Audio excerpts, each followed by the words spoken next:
they could all fit in a jack-o'-lantern, but it is Brian Sullivan who is our leader.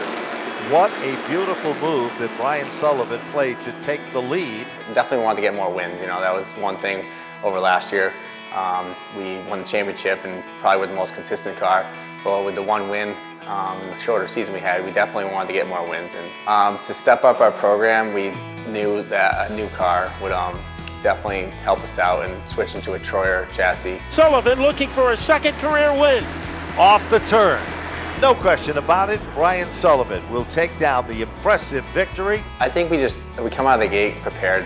Even when we go to the first practice of the year, we're faster out of the truck. I think other people might catch up to us as the year goes on, but we just, when we get to a track, we're fast and qualify good. And off turn number 4, Brian Sullivan has done it.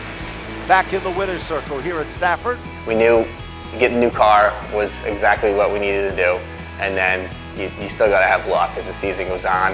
We still had many good runs, but there was one night we got a DNF, and one was over-aggression that kind of put me behind the 8 ball, but overall I get the wins early, and that was a confidence booster for the rest of the season. Off turn number 4, Brian Sullivan, the defending champion, will take down the win.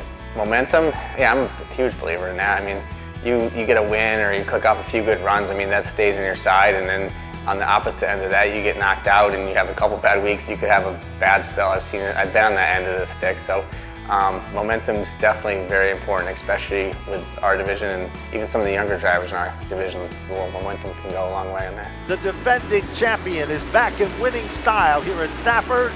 Brian Sullivan will take down the win. Everything went my way. The outside was rolling early.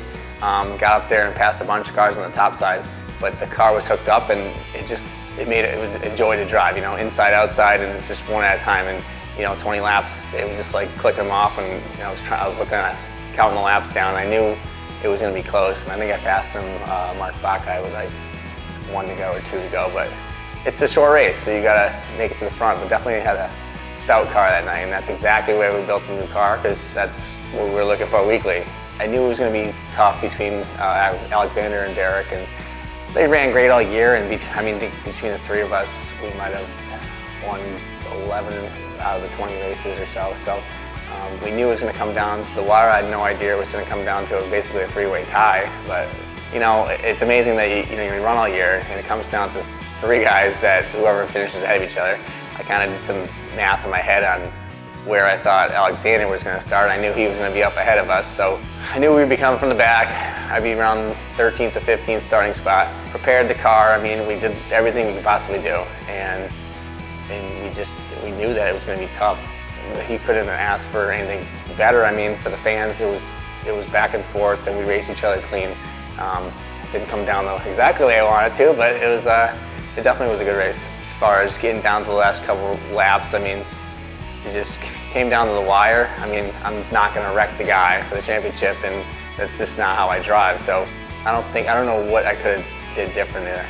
If we got the championship, that's cool, but I said it last year when I won, I would have sacrificed more wins for the championship, and that's kind of what we did this year. We won more races, tied for the championship, nothing to hang our heads about. I mean, between battling it out with Alexander and Derek, I mean, you knew it was going to come down to that. I mean, and they had a little better luck this year. They didn't have the DNFs that they had last year.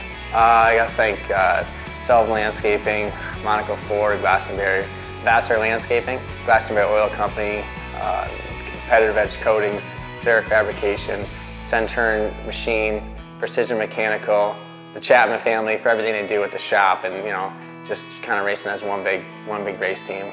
My father and Mark help out weekly. My wife and 2 kids for the support coming to the track. Wicked Power Sports, Gaston Racing Enterprises, Olson Apartments, Sunoco, Napa, Flow Racing, and Mayberry. It's kind of the same as last year, just bent a few front bumpers, but cars in one piece, a lot of momentum. We know it can be better. We'll see. I know if we'll be back in the SK lights, a lot of momentum. I think we'll have a really good shot and, you know, contend. We'll try to capitalize on the 4 wins and make that more, and you know, in case it comes down to a tie, try to win the Moles races.